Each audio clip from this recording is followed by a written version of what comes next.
बड़ी खबर आपको बता दें, इंडिगो एयरलाइंस पर सरकार ने बड़ा एक्शन लिया है। इंडिगो एयरलाइंस की फ्लाइट्स पर 5% की कटौती की गई है।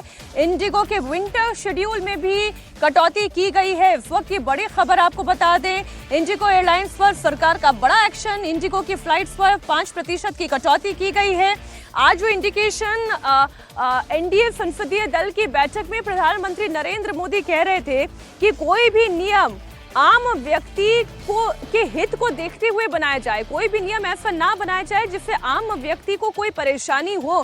क्या उसी के संदर्भ में जोड़कर हम ये बड़ा फैसला देखें। इंडिगो के विंटर शेड्यूल में कटौती हुई है, 5% की कटौती इंडिगो की फ्लाइट्स में हुई है। देवेंद्र, बिल्कुल, उसमें ये कहा गया, डीजीसीए ने जो ऑर्डर जारी किया उसमें ये कहा है कि जो शेड्यूल आपको दिया गया है आपने वो एबिलिटी नहीं दिखाई कि आप इसको ऑपरेट कर सकें, और इसलिए 5% की कटौती करके 10 दिसंबर यानी कि कल शाम 5 बजे तक जो रिवाइज उनका शेड्यूल होगा उसके बारे में डीजीसीए को रिपोर्ट देना है। तो जैसा कि लगातार इसके संकेत मिल रहे थे कि आगे आने वाले दिनों में इंडिगो के ऊपर बहुत सख्त कार्रवाई होने जा रही है, वो दिख रहा है। दूसरी चीज़ के बहुत सारे रूट इनके ऐसे हैं, ऑलमोस्ट 60% रूट ऐसे हैं जहां इंडिगो की पूरी तरह से मोनोपोली है जी। तो वो भी अब डीजीसीए की नज़र में है और उस पर भी आगे आने वाले दिनों में एक्शन देख सकती हैं। बड़ी खबर आपको बता दें, डीजीसीए के सामने आज जो ये हाई पावर्ड कमेटी है उसके सामने इंडिगो के अधिकारी बैठे थे। उनकी ओर से हालांकि माफ़ी ज़रूर मांगी गई, लेकिन ये माफ़ी जो है ये खोखली लगती है और एक्शन की उम्मीद इस वक्त हर भारतवासी कर रहा था। वो तमाम लोग जिन्हें इंडिगो के इस गलत नियमों की वजह से ये नुकसान उठाना पड़ा, किसी का पेपर छूट गया, किसी की शादी छूट गई, किसी को कहीं महत्वपूर्ण काम से जाना था, सामान नहीं मिल रहे हैं।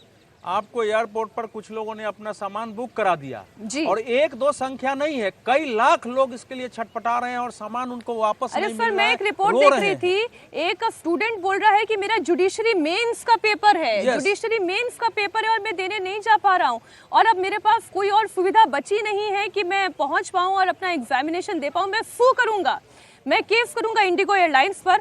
अब शायद कुछ राहत उन तमाम लोगों को मिल रही होगी जो डीजीसीए के ऊपर एक्शन, जो डीजीसीए ने एक्शन लिया है इंडिगो एयरलाइंस पर।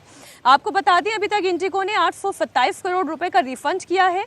अपने जवाब के साथ इंडिगो ने यात्रियों को हुई असुविधा के लिए खेद प्रकट किया है। अभी भी लगेज का जो अंबार लगा हुआ है उसे जल्द से जल्द आम यात्रियों तक पहुंचाने की जिम्मेदारी भी इंडिगो एयरलाइंस की है। विपक्ष सरकार से, देखिए सरकार को विपक्ष तो घेर ही रहा है ना देवेंद्र, और ये बड़ा मुद्दा है। विपक्ष भी घेर रहा है, जनता भी घेर रही है कि सरकार क्या कर रही थी, कैसे इंडिगो एयरलाइंस की मोनोपोली होने दी गई। हाँ, लेकिन अभी तक अगर आप देखें इससे पहले तो इंडिगो ने लगातार ग्रो किया है, ऐसा कुछ नहीं था। उस कंपनी के हिसाब से भी देखें कि कुछ अनड्यू फेवर किया गया, जैसे उनकी टाइमिंग को लेके इतने सारे पैसेंजर, इतनी सारी बुकिंग हो रही थी, तो इसलिए ना कि वो शेड्यूल को बहुत ज़्यादा फॉलो करते थे, बहुत सख्ती से फॉलो करते थे। वो एक सक्सेस स्टोरी के तौर पर दिखता था कि कैसे अगर सख्ती के साथ अपने शेड्यूल को आप देखें तो सफल ऑपरेशन चला सकते हैं। समस्या तब आई जब डीजीसीए का जो ऑर्डर आया, वहाँ पर इंडिगो के ऊपर पूरी जिम्मेदारी है